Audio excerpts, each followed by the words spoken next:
هذا حبيبنا وشفينا رسول الله محمد صلى الله عليه وسلم والدينا والديكم وأمتنا وأمتكم وأمات الحاضرين أجمعين أن الله في لهم وارحمهم ويؤمن رجال في الجنة وخصوصا لروحي صاحب هذا الكتاب Syekh Muhammad Nawawi Al-Bantani wa ila hadratin Nabi Muhammad sallallahu alaihi wasallam Al-Fatihah. A'udzu billahi minasyaitonir rajim. Bismillahirrahmanirrahim. Alhamdulillahi rabbil alamin. Ar-Rahmanir Rahim. Maliki yaumiddin. Iyyaka na'budu wa iyyaka nasta'in. Ihdinas siratal mustaqim. صراط الذين أنعمت عليهم غير المغضوب عليهم ولا الضالين آمين. السلام عليكم ورحمة الله وبركاته. بسم الله والحمد لله والصلاة والسلام على رسول الله Sayyidina wa maulana Muhammad ibni Abdillah wa ala alihi wa sahbihi wa man walah wa la hawla wa la quwwata illa billah. Subhanaka la ilma lana illa ma 'allamtana innaka antal alimul hakim. Rabbi shrah li sadri wa yassir li amri wahlul 'uqdatam min lisani yafqahu qawli. Alhamdulillah, di malam hari ini kita bisa melanjutkan kajian kita pembacaan kitab Uqudul Ujain yang menerangkan bab keharmonisan rumah tangga yang dikarang oleh Syekh Muhammad Nawawi Al-Bantani. Dan kajian kita di malam hari ini masih menerangkan daripada kewajiban seorang suami yang harus ditunaikan kepada istri. Wa'lam, dan ketahuilah, annahu, sesungguhnya asya'an, yang bagi sepatutnya, yutlabu, dituntut, lirrajuli, bagi seorang, yaitu laki-laki, suami, an yusia, hendaknya dia memberi wasiat, imra'atahu, kepada istrinya,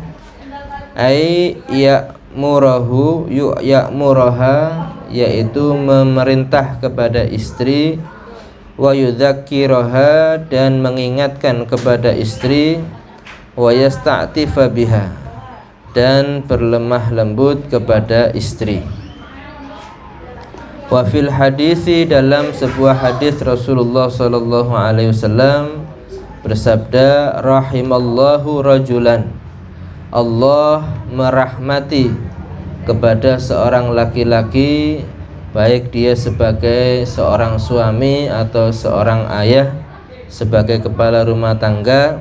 Qala, yang berkata laki-laki itu, ya ahlah, wahai istriku, ya ahlah, wahai istriku, sholatakum, jaga sholat kalian,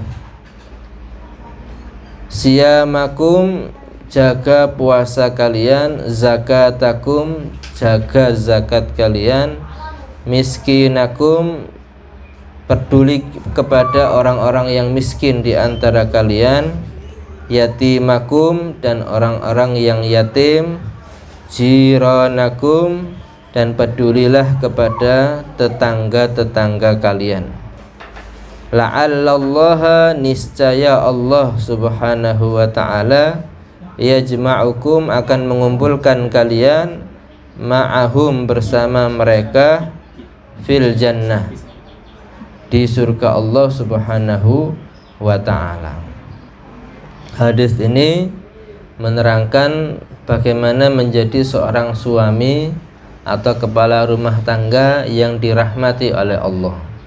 Rahmat dari Allah ini adalah perlu dalam kita, khususnya di akhirat. Satu rahmat dari Allah membuat kita dimasukkan ke surga Allah subhanahu wa ta'ala.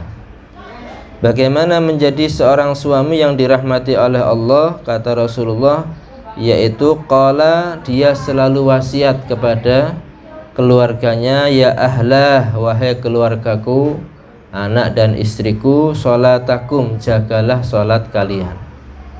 Nah, nasihat ini urusan agama, urusan ibadah sholat, puasa, zakat, ini yang harus ditekankan kepada keluarga. Karena sekarang sudah ditinggalkan wasiat masalah ibadah kepada Allah Subhanahu wa ta'ala. Yang diperintahkan orang tua kepada anak ini belajarnya kalian biasanya, atau nilai ujian kalian, itu yang selalu diwasiatkan. Jarang orang tua menasihatkan tentang sholat kepada anaknya, tentang puasa. Begitu pula kepada istri, jarang suami mempedulikan sholat, puasa, dan ibadahnya istri, apalagi sampai mengingatkan. Nah, yang banyak diingatkan itu masalah urusan duniawi, masakannya, cucian bajunya, kebersihan rumahnya. Nah, itu saja seputar urusan rumah tangga yang duniawi. Jarang sekali suami atau seorang kepala rumah tangga menasehati, mewasiati, mengingatkan daripada urusan yang berupa ibadah kepada Allah Subhanahu wa ta'ala. Jika ada laki-laki yang mengingatkan, yang mewasiati keluarganya dengan ibadah sholat, maka orang itu akan dirahmati oleh Allah. Sebagaimana firman Allah, wa'mur ahlaka bis salati wastabir 'alaiha la nas'aluka rizqan nahnu narzuquk wal aqibatu littaqwa. Perintahkan kepada keluargamu untuk sholat dan berteguhlah dalam mengingatkan ini. Kami Allah tidak meminta rizki kepada kalian, tapi aku Allah yang akan memberikan rizki, menjamin rizki kepala rumah tangga yang mewasiati keluarganya dengan perintah sholat. Ya, dan juga yang wajib lainnya adalah puasa. Nah, ini yang harus kita utamakan dalam mengurus keluarga kita. Kemanapun kita pergi, baik keluar kota, ketika jam-jam sholat harus diingatkan, ditelepon atau dihubungi, tanya sudah sholat apa belum. Ya, jangan tanyakan masalah makan atau belum, karena makan itu alami, kalau lapar pasti cari makan. Ya, tapi jarang sekali ada orang yang ingat kalau belum sholat segera melakukan sholat. Ini yang jarang, karena tidak alami. Urusan meninggalkan sholat ini tidak berpengaruh pada fisik. Tapi kalau urusan makan, walaupun tidak diingatkan, kalau lapar pasti cari makan. Itu sudah lumrah, sudah alaminya manusia seperti itu. Maka nggak perlu diingatkan urusan makan itu, kalau lapar pasti cari makan dia. Tapi yang perlu diingatkan adalah masalah ibadahnya. Jangan sampai meninggalkan kewajiban kepada Allah. Karena laki-laki kepala rumah tangga harus bertanggung jawab kepada Allah tentang ibadah keluarganya. Maka pertanggungan jawab ini yang harus diprioritaskan dalam mengingatkan, mewasiatkan kepada keluarga. Wa zakatakum zakat. Nah, zakat ini bisa diartikan juga sedekah. Kalau punya kelebihan rizki, sedekah. Miskinakum, kepada orang-orang miskin. Yatimakum jironakum, anak-anak yatim, tetangga-tetangga kalian.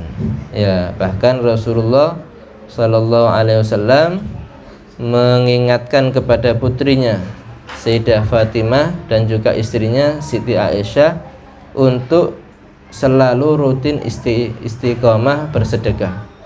Ittaqin nar walau bisyikit tamroh, kata Rasulullah. Takutlah kamu daripada siksa neraka dengan cara sedekah, walaupun separuh biji kurma, separuh kurma. Ya, walaupun seandainya tidak punya sama sekali, hanya punya satu makanan misalkan, bagi dua, yang satu dimakan, yang satu kasih anak-anak kecil atau anak-anak yang orang-orang miskin. Ya, itu akan membuat Allah Subhanahu wa taala ridho dan rahmat kepada dia, dihindarkan dari neraka Allah Subhanahu wa taala. Juga kepada tetangga. Nah, ini seorang suami wajib selalu mengingatkan keluarganya daripada hak bertetangga. Ya, istrinya kadang-kadang bertetangga ini suka dengan omongannya menyakiti perasaan tetangga. Ya, makanya diingatkan, kamu boleh main ke rumah tetangga asalkan tidak menyakiti perasaan dengan omongan, apalagi melakukan dosa dengan menggunjing dan sebagainya. Nah, ini harus diingatkan supaya tidak sampai terjadi cekcok dengan tetangga. Ya, terjadi saling tidak rukun dengan tetangga. Kadang-kadang gara-gara perempuan, ya, suaminya ikut-ikutan tidak baik dengan tetangganya. Maka kalau memang tidak bisa menjaga rukun dengan tetangga, lebih baik dibatasi. Tidak terlalu banyak bergaul dengan tetangga kecuali dengan hal-hal yang penting dan juga bermanfaat. Kalau tidak terlalu penting, lebih baik ya menjaga diri, khawatir terjadi salah paham, terjadi salah omong, akhirnya jadi ya pertengkaran atau sakit hati. Dan ini suami juga turut berdosa kalau tidak mengingatkan istrinya ketika bergaul dengan tetangga. Nah, dan hak bertetangga ini diantaranya juga kalau istri memasak, hendaknya juga bersedekah kepada tetangga kanan kiri yang sekiranya minat ingin mencicipi masakan daripada rumah kita, kalau ada. Ya. Misalkan kita bikin makanan yang baunya menyebar, sate misalkan, ya, atau membuat masakan yang diketahui oleh tetangganya, ya, itu supaya untuk menyenangkan hati tetangga lebih baik juga dikasih walaupun itu sedikit, ya. Dan orang-orang dulu ini selalu perhatian dengan tetangga. Nabi sendiri memberikan ajaran adalah berbagi makanan dengan tetangga. Ya, jika kamu masak, perbanyaklah kuahnya. Ya, idza tabakhtum fa'kthiru ma'aha. Jika kamu masak, perbanyak ya kuahnya, artinya bukan kuahnya saja, layak masih dibagi dengan tetangga. Nah, juga kalau memiliki makanan yang tidak mau dibagi, jangan dimakan di luar rumah, terutama anak-anaknya. Kita beli rambutan, buah, apel misalkan, cuman sedikit, nah jangan dimakan di luar rumah. Ini akan membuat tetangga tadi ingin untuk mencicipi tapi tidak dibagi. Nah, ini termasuk hal-hal yang hendaknya dijaga dalam urusan bertetangga. Ya, juga dalam masalah yang ringan-ringan seperti meminta garam, meminta bumbu dapur kepada tetangga, ini harusnya meminta izin juga kepada suami. Ya, misalkan ada tetangga tadi meminta misalkan bumbu dapur, seorang istri wajib juga melaporkan, tadi juga diminta sama tetangga saya, supaya tidak salah paham. Sudah diberikan belanja tapi kok masih kurang, uang belanjanya kok cepat habis. Nah, kalau tidak ada laporan, khawatir jadi salah paham. Makanya harus berhati-hati dalam urusan rumah tangga dan bertetangga. Kalau suami sudah memperhatikan urusan agama si istri dan anak-anaknya, urusan sosial, muamalah dengan sesama manusia, hablum minallah dan hablum minan nas juga sudah dijaga, diperhatikan, diwasiati, la'allallaha yajma'ukum ma'hum fil jannah. Maka niscaya Allah nanti akan mengumpulkan kalian semua dalam satu keluarga ini di surga Allah Subhanahu wa ta'ala, karena saling membantu dalam urusan ibadah kepada Allah. Sholat saling mengingatkan, puasa saling mengingatkan, maka otomatis bahagia di dunia, bersama di dunia, dan juga akan bersama lagi di surga karena amalnya saling membantu. Tapi ada juga di surga ini, di akhirat itu suami istri berpisah ya, karena tidak ada peduli dengan istrinya. Suami ahli ke masjid, suami ahli majelis, tapi membiarkan istrinya tidak sholat misalkan, membiarkan istrinya membuka aurat. Maka ini amal suami yang baik bertolak belakang dengan amal istri, perbuatan istri. Mungkin di dunia dia bersatu dalam rumah tangga, tapi di akhirat karena amalnya tidak sama, khawatirnya akan berpisah. Yang suami masuk surga, yang istri masuk neraka. Dan ini menunjukkan suami yang tidak cinta dengan keluarganya. Dia merelakan anak istrinya diazab di neraka Allah Subhanahu wa ta'ala. Ini menunjukkan kepala rumah tangga yang tidak care, tidak tanggung jawab kepada keluarganya. Wa an yunfiqu 'alaiha, kewajiban seorang suami juga memberikan nafkah 'alaiha kepada istri, ala qadri was'us'ihi, atas ukuran keluasannya, ai taqatihi wa quwwatihi, ukuran kemampuan dan kekuatannya. Jadi memberi nafkah ini bukan dengan permintaan istri yang menentukan, saya harus dikasih uang belanja setiap hari 100.000. Nah, ini keliru. Tetapi yang mengusahakan nafkah itu adalah suami. Ya, sesuai dengan hasil kerjanya suami. Misalkan suaminya tukang becak misalkan, yang mampu hanya memberikan nafkah per hari 30.000, ya sudah, itu harus dikelola oleh istri sebaik mungkin. Tidak boleh menuntut yang lebih dari kemampuan suami. Ini termasuk zalim kepada suami ya. Suami juga hendaknya tidak sampai terlalu memanjakan istri. Terlalu memanjakan istri dalam arti sampai segala yang menjadi keperluannya ini harus barang-barang mewah ya, barang-barang mahal. Nah, ini tidak perlu seperti itu, semampunya saja, sehingga tidak memberatkan kepada suami untuk mencari rezeki yang halal. Karena kalau memang dengan hidup sederhana saja, itu tidak akan ada suami yang melakukan seperti hal-hal yang diharamkan, seperti korupsi, seperti mencuri dan sebagainya. Kadang-kadang hanya dengan bekerja seadanya sudah bisa untuk memberikan nafkah kepada suami. Tidak harus dengan korupsi seperti itu. Tapi karena tuntutan istri yang terlalu kepada suaminya, dan suami tidak punya kekuatan untuk mengarahkan syahwat nafsu istrinya, banyak suami-suami yang akhirnya salah di dalam mencari rezeki dari Allah, bisa melanggar, bisa melakukan yang haram. Nah, maka aturannya sebenarnya semampunya suami.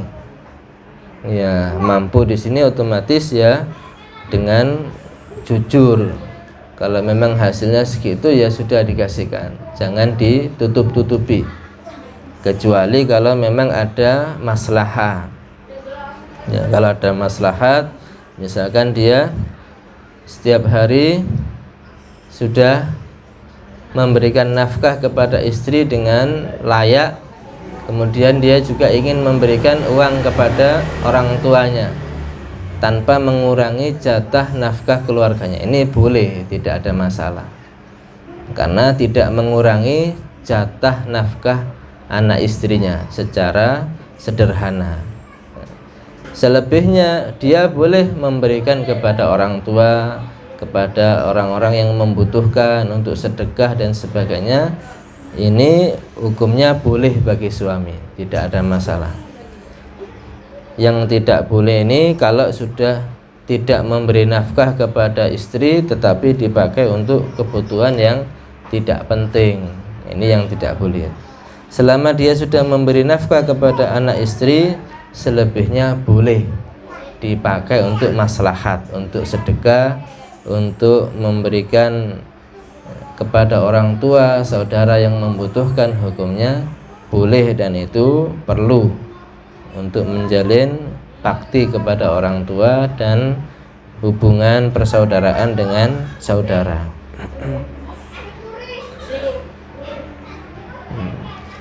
Kemudian wa an yastahmila 'alaiha, hendaknya suami juga menanggung, berani menanggung atas gangguan daripada istri. Idza adathu, jika istri memang mengganggu kepada suami. Bi an yasbira ala idza, ya dengan bersabar atas gangguan istri.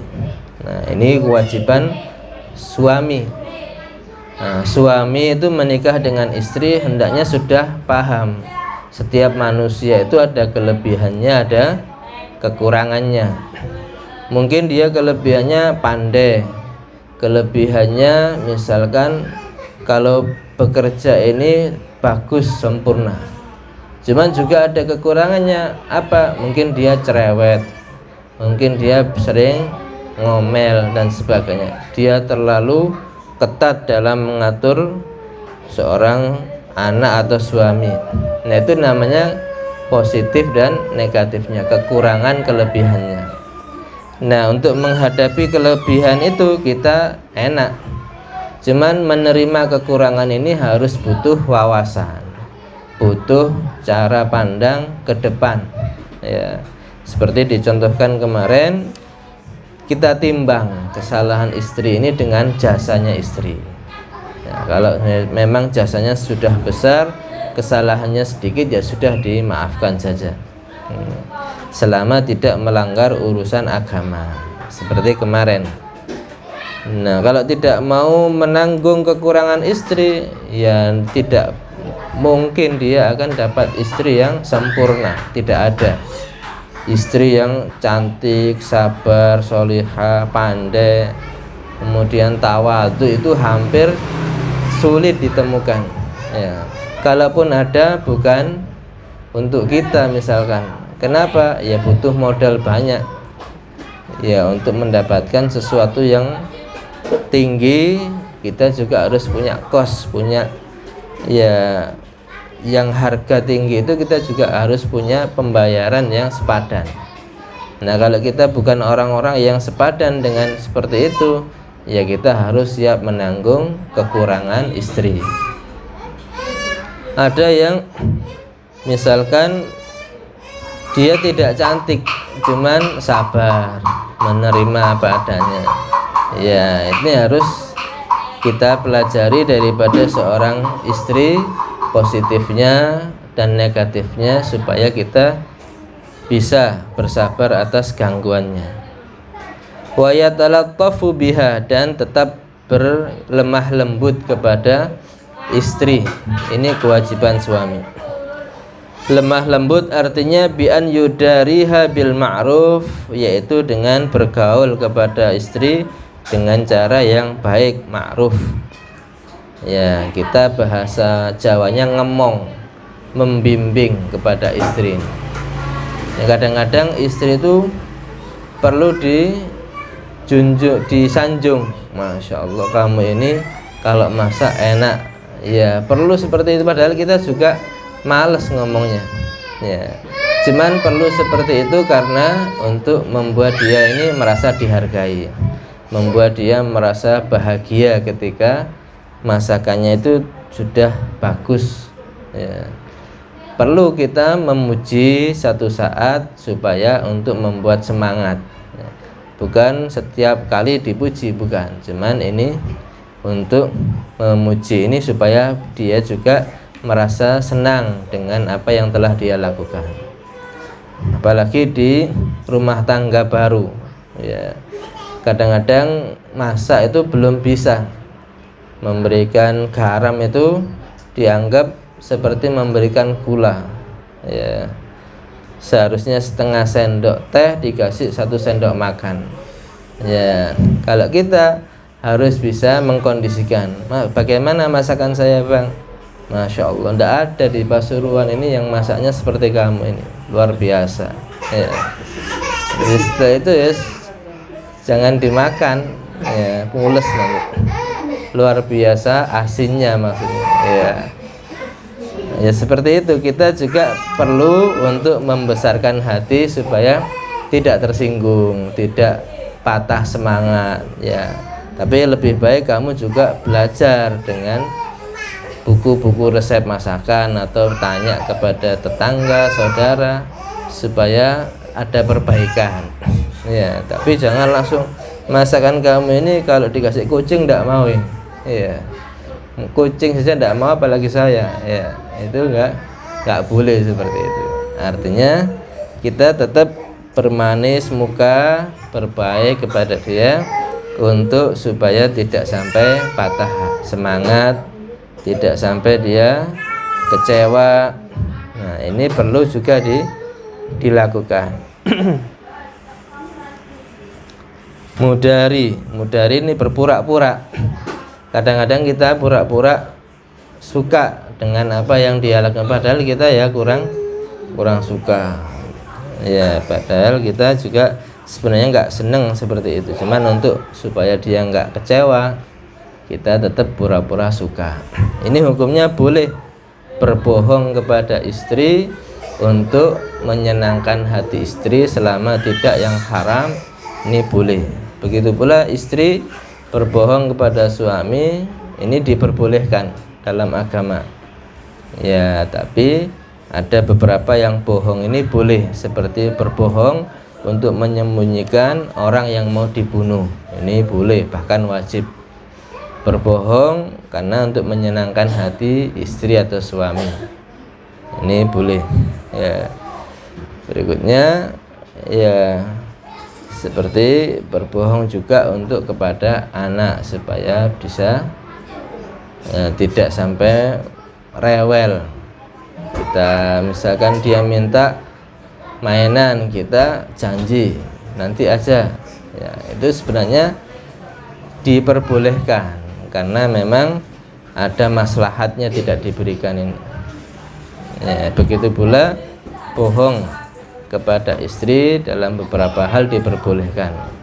Misalkan dia baru saja belajar pakai make up ya, ternyata seperti ondel-ondel terlalu tebal ya. Ya sudah, Mas, gimana ini? Masya Allah kamu ini cantik luar biasa. Cuma nanti kalau mau tidur dihapus ya. Tidak apa-apa bohong, tapi untuk membahagiakan, menyenangkan hati istri. Ada beberapa bohong yang diperbolehkan. Kemudian fa innahunna naqisatu aqlin wa dinin, karena sesungguhnya perempuan ini ya bukan merendahkan sih, secara kodratnya adalah kurang akal dan agamanya. Kurang akal dan agama. Secara kodratnya, bukan secara seluruhnya seperti itu.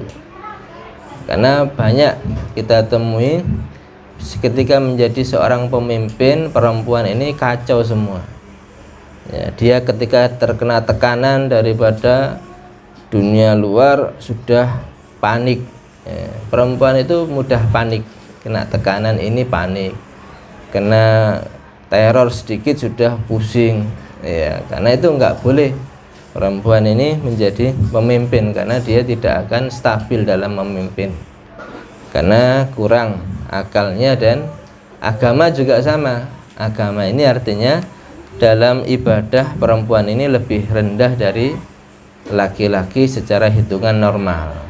Kalau laki-laki 1 bulan sholatnya full, tidak ada yang tertinggal. Tapi kalau perempuan pasti ada masa haid, sehingga kalau di total sholatnya lebih sedikit daripada laki-laki, makanya kurang urusan agamanya.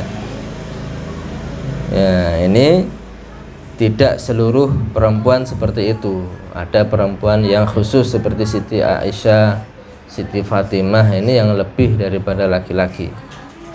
Cuman secara umum mereka kurang akal dan kurang agamanya. Ya, untuk menjaga agama itu bisa kita lihat, kalau dia lagi punya suami, kuat menutup auratnya, kuat menjaga malunya. Tapi kalau sudah lepas dari suami, misalkan sudah cerai atau sudah ditinggal mati, banyak yang berubah daripada perempuan ini. Nah, itu karena kekuatan prinsipnya kalah dengan gelombang pergaulan dan juga masa lingkungannya. Beda dengan laki-laki. Laki-laki ini kalau sudah punya prinsip biasanya akan kuat. Nah, ini secara umum, bukan secara khusus. Wa fil hadisi, dalam sebuah hadis, laula annallaha sataral mar'ata bil haya, seandainya bukan karena Allah menutupi perempuan itu dengan rasa malu, lakanat la tusawi kaffan min turab. Ya, maka ada perempuan itu tidak akan sebanding dengan 1 genggam debu atau tanah. La tusawi kaffan min turab. Perempuan itu nilainya tidak sebanding dengan 1 genggam, 1 kepal tanah. Ya, karena perempuan itu punya nilai, punya harga diri kalau masih punya rasa malu. Nah, kalau sudah tidak punya rasa malu, sudah buka-bukaan di tengah jalan, ya maka harganya dengan harga tanah ini lebih mahal. Harga tanah per meter itu kadang 1 juta lebih. Cuman harga perempuan yang nggak punya malu nggak sampai segitu. Ya, ini memang kenyataan. Kalau sudah nggak punya malu, nggak punya harga. Orang mau nikah dengan dia males. Kenapa? Sudah memalukan. Ya, pakai mahar 50.000 aja nggak mau laki-laki, nggak mau saya. Padahal 50.000 ini sangat murah, tapi tidak ada yang mau. Kenapa? Karena sudah tidak punya rasa malu. Harganya dia ini lebih rendah daripada harga segenggam tanah. La tusawi kafan min turab. Maka perempuan itu semakin punya rasa malu, semakin tinggi harganya di sisi manusia, dan semakin tinggi kedudukannya di sisi Allah Subhanahu wa ta'ala. Ya. Dan ini yang harus kita tanamkan kepada perempuan, kepada anak, istri. Kalau ingin berharga, dihormati, dihargai oleh manusia, dan juga dimuliakan oleh Allah, pertahankan rasa malu. Rasa malu untuk ya terbuka auratnya, rasa malu untuk bersosialita, rasa malu untuk ya menebarkan foto-foto di media sosial dan semuanya. Ini yang membuat semakin perempuan ini dimuliakan oleh Allah, dan semakin dia akan tinggi harganya di hadapan manusia. Seperti permata. Permata itu ditaruh di pinggir jalan, apa di almari yang khusus, ada berangkasnya kira-kira. Ya, kalau emas, berlian itu harus penyimpanannya khusus, ada berangkasnya, lemari besi, dan tidak boleh semua orang melihat. Nah, itu semakin mahal harga barangnya, semakin banyak kuncinya dan semakin tebal dinding untuk melindunginya. Ya. Cuman kalau kaca yang pecah di pinggir jalan itu di tengah jalan, ya dibiarkan, nggak ada yang mau dengan, walaupun sekarung dikasih tidak akan mau. Ya, begitu pula perempuan semakin dijaga, semakin ditutup auratnya, semakin tinggi derajatnya di sisi Allah Subhanahu wa ta'ala. Dan orang yang mendekat tidak mungkin orang yang nggak punya modal untuk mendekat perempuan-perempuan yang punya harga diri ini. Pasti yang mendekat, yang ingin meminang, yang ingin membeli, yang ingin menikah pasti punya modal minimal ilmu agama, keimanan, dan rasa kepedulian kepada agamanya. Itu orang-orang yang punya kualitas yang akan meminang perempuan-perempuan yang punya harga diri. Cuman perempuan murahan ya orang-orang yang nggak punya modal, anak jalanan yang nggak sekolah, nggak ngaji, itu bisa mendapatkan perempuan murahan itu banyak di jalanan. Ya, maka itu benar sekali Rasulullah menyatakan seandainya tidak ditutupi rasa malu, perempuan ini tidak akan bernilai lebih daripada segenggam tanah. Ya, murah sekali. Di zaman jahiliyah perempuan ini dibuat mainan. Ya, di zaman primitif atau sebelum Islam, pra-Islam, ya perempuan itu diperbudak, dibuat seperti ya kesenangan biasa. Ya. Maka Islam datang memuliakan perempuan dengan mewajibkan menutup aurat, kemudian memberikan posisi perempuan sebagai ibu daripada anak-anak ini memiliki doa-doa yang mustajab. Kemudian surga di bawah telapak kaki ibu seorang perempuan. Banyak, bahkan perempuan pertama yang masuk Islam. Sebelum laki-laki, perempuan yang pertama kali masuk Islam yaitu Sayyidah Khadijah, istri Rasulullah SAW. Ya, sehingga perempuan menjadi mulia dengan datangnya Islam yang dibawa oleh Rasulullah SAW. Kalau ingin menjadi orang mulia, ya seperti itu, harus mengikuti ajaran Rasulullah. Tapi kalau sudah meninggalkan ajaran Nabi, tidak mau lagi mengikuti ajaran Rasulullah, dia pasti akan terhina, pasti akan murahan, pasti tidak punya harga diri di hadapan manusia, bahkan di hadapan Allah Subhanahu wa ta'ala. Kemudian kewajiban laki-laki wa an yuslikaha sabilal khair. Seorang suami harus mengarahkan istrinya kepada jalan kebaikan, jalan yang baik. Ini kewajiban laki-laki, mengarahkan istrinya untuk ke arah kebaikan. Qala Ar-Ramli fi Umdatir Rabih, berkata Imam Ar-Ramli di kitab Umdah Ar-Rabih, beliau berkata, laisa lahu darbuha ala tarkis shalah. Tidak boleh bagi suami memukul perempuan istri ketika meninggalkan sholat. Ai bal yaktasiru al-amri, tapi hanya cukup untuk perintah saja, kama qalahu Atiyah. Ini pendapat Imam Ramli sama dengan pendapat Imam Atiyah. Kalau istri tidak sholat, tidak boleh dipukul, hanya wajib diperintah saja. Ya, karena alasan-alasan. Kewajiban seorang suami laki wa ayyu allimaha ma tahtaju ilaihi fid din, mengajari suami tadi kepada istri apa-apa ilmu-ilmu yang istri butuhkan dalam urusan agama. Ya, mengajari istri dalam urusan ilmu agama. Min ahkamit taharati, dari hukum-hukum bersuci. Kal ghusli minal haid, seperti mandi dari haid, bagaimana niatnya, rukunnya mandi besar bagaimana, apa saja yang harus diperhatikan.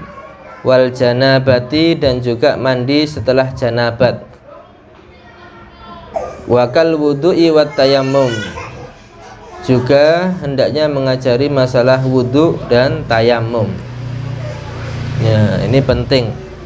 Ketika istri sakit misalkan, ya, habis misalkan tidak bisa pakai air, harus tayamum, maka suami harus mengajarkan caranya tayamum.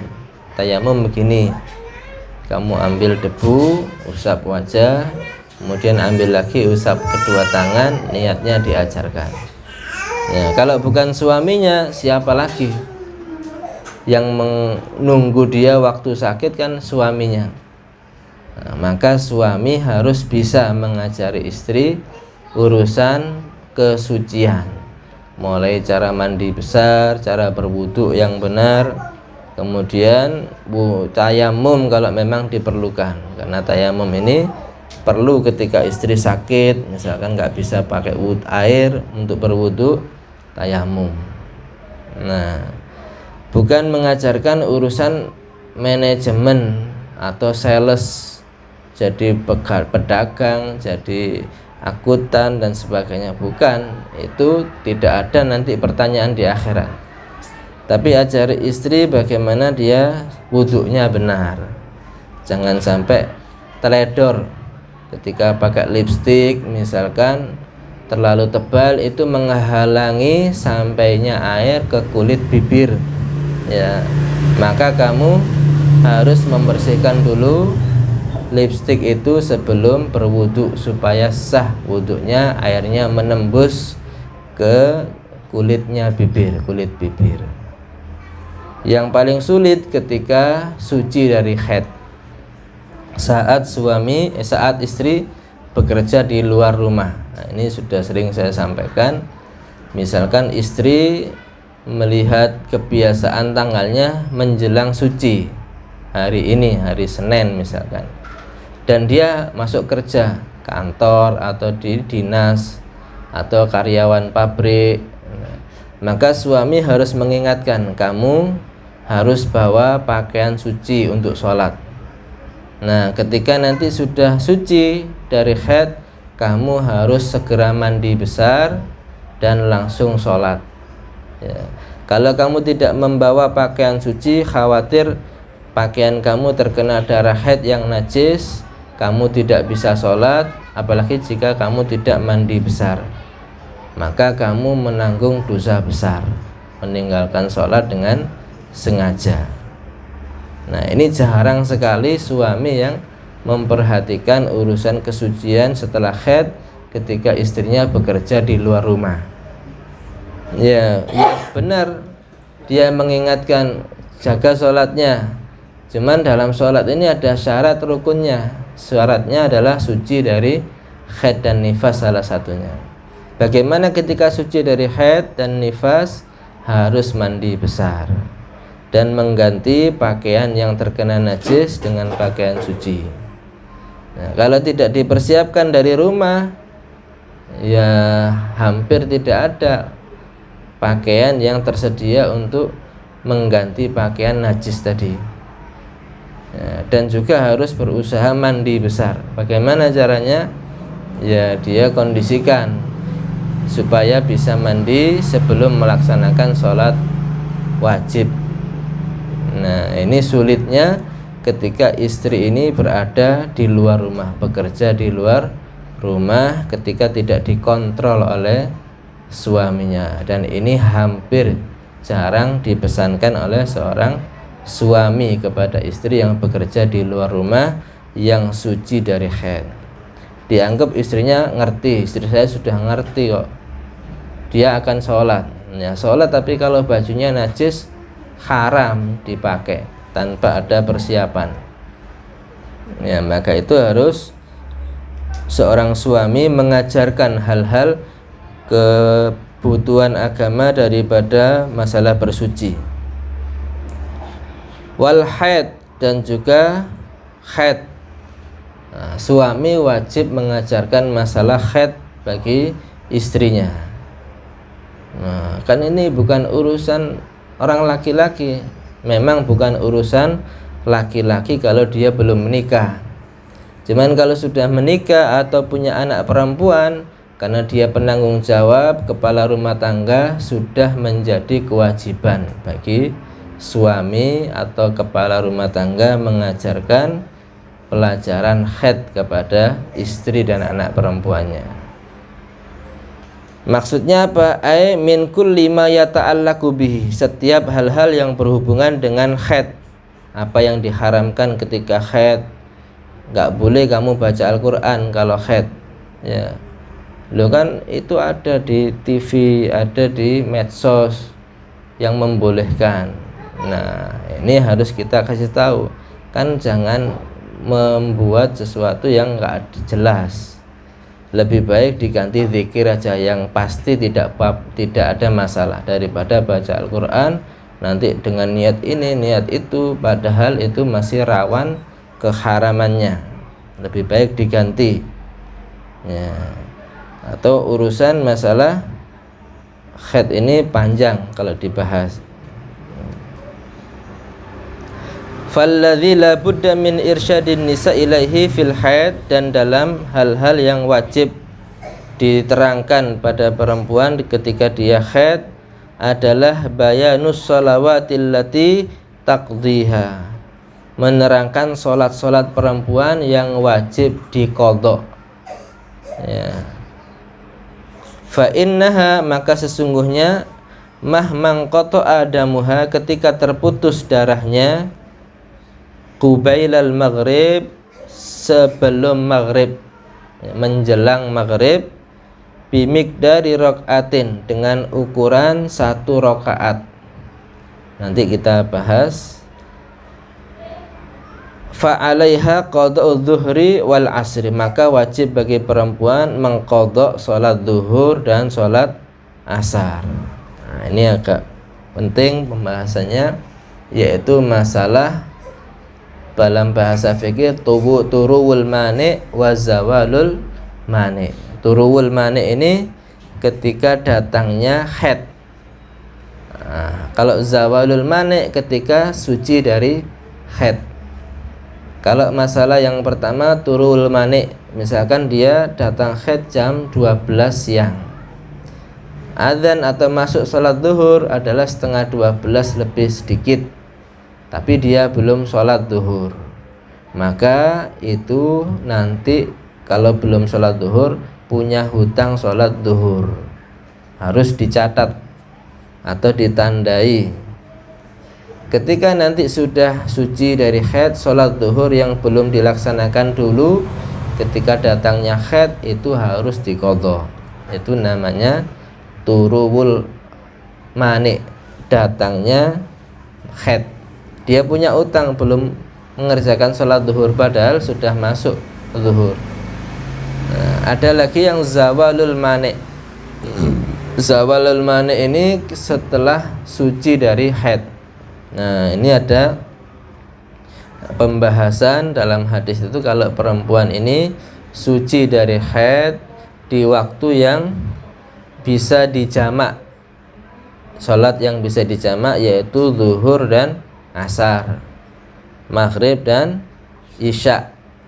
Ketika di waktu yang bisa dijamak ini dia suci, maka wajib melaksanakan juga sholat yang ikut bisa dijamak ini. Contohnya di sini dia suci waktu menjelang maghrib. Ya, padahal ukuran yang masih diwajibkan melaksanakan sholat itu adalah jika kurang 1 rakaat. Nah, misalkan maghrib kita ambil contoh jam 6 malam, jam 18.00. Untuk 1 rakaat dalam sholat ini kita ambil 1 menit. Ya, itu paling atau 2 menit. Dia suci maghrib kurang 3 menit. Ya, berarti seharusnya dia wajib sholat asar apa tidak ini? Sholat asar, cuman dia wajib mandi besar dan juga wajib melakukan seperti menutup aurat dan sholat. Ketika dia melakukan ini otomatis sudah keluar waktu asar, sudah masuk maghrib.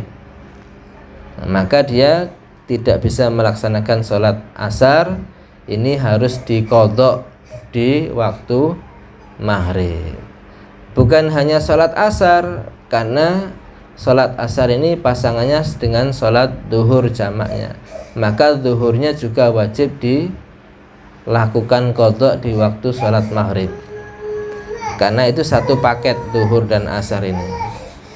Maka seperti contoh ini kurang 1 rakaat, maka dia mandi besar, maghrib kurang 1 rakaat, waktu maghrib kurang 1 rakaat, mandi besar, mungkin sudah adzan maghrib dia baru selesai mandi, dia pakai baju menutup aurat, sholat maghrib dulu ya, karena di waktunya. Kemudian setelah sholat maghrib langsung qadha sholat asar yang tidak memungkinkan tadi dilaksanakan karena harus mandi dulu, dan juga mengqadha sholat duhur sebagai pasangan sholat asar yang dijamakkan tadi. Niatnya qadha semua, qadha sholat duhur, qadha sholat asar gitu, bukan jamak. Bisa dipahami ya. Wa idzan qata'a qubaila subhi, begitu pula jika terputus darah perempuan tadi dari haid menjelang subuh, bimiqdari rakaatin, dengan ukuran 1 rakaat menjelang subuh. Ya kan dia harus sholat isya sebenarnya, tapi dia harus mandi besar dulu, maka fa'alaiha qada'ul maghrib wal isya, wajib juga mengqadha sholat maghrib dan isya, sholat subuh di waktunya, kemudian sholat qadha isya yang tidak mencukupi waktu pelaksanaannya, juga pelaksanaan juga qadha sholat maghrib yang bisa dijamakkan dengan sholat isya, tapi niatnya qadha semua, qadha sholat isya, qadha sholat maghrib. Ini harus diajarkan kepada istri. Kalau sudah mengerti istrinya harus dikontrol. Misalkan kita tahu kamu sudah suci, sudah jam berapa? Tadi jam 5:30 kurang. Oh, berarti kamu harus sholat duhur dan asar qadhanya. Atau kalau dia suci jam 3 sore misalkan, jangan lupa qadha sholat duhurnya. Karena apa? Duhur ini bisa dijamak dengan asar. Ini keterangannya berdasarkan hadis Rasulullah Sallallahu Alaihi Wasallam. Jadi yang membuat hukum ini bukan kita. Nabi sudah menyatakan harus qadha juga sholat sebelumnya, ya harus dilaksanakan. Nah, kebanyakan yang tidak mengerti, loh kan saya duhur kan belum suci, kenapa harus disuruh ngodok sholat duhur juga? Nah, ini karena dia tidak mengetahui dalil-dalil pembuatan hukum fikih. Itu ada dalilnya, sudah digabung, itu berdasarkan dalil hadis Rasulullah SAW. Fikih itu dibuat pasti ada dalil, baik itu Al-Quran ataupun hadis. Ya, kamu yang tidak tahu dalil harusnya ikut aja, nggak usah membantah. Justru kalau kamu tidak melaksanakan nanti berdosa. Ya, kan nggak sulit sholat cuman 4 rakaat, nggak sampai 10 menit kan, daripada kamu nanti disuruh di akhirat disiksa, dibakar dan segini. Ya sudah, sholat aja, kan nggak mati kalau sholat. Ya. Jadi suami harus tahu. Ya.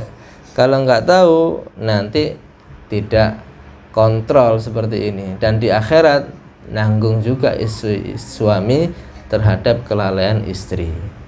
Karena istri ini walaupun dia ngerti, kadang-kadang ya ada malasnya atau waktu sakit, ya, maka suami tetap harus kontrol kepada si istri. Wa hadza aqallu ma yura'ihin nisa, ini yang paling minim untuk diperhatikan bagi laki-laki kepada istrinya. Kadza fil Ihya, ini disebutkan di kitab Ihya Ulumuddin.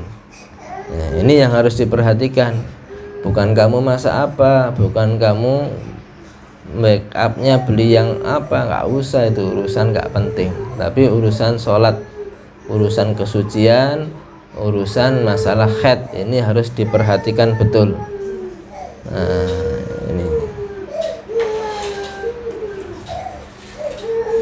ini sebagian yang diwajibkan bagi suami untuk dilakukan kepada istrinya. Nanti masih ada beberapa lanjutan, cuman kita cukupkan di sini. Kurang lebihnya mohon maaf. Hadza minni wal afu minkum. Assalamualaikum warahmatullahi wabarakatuh.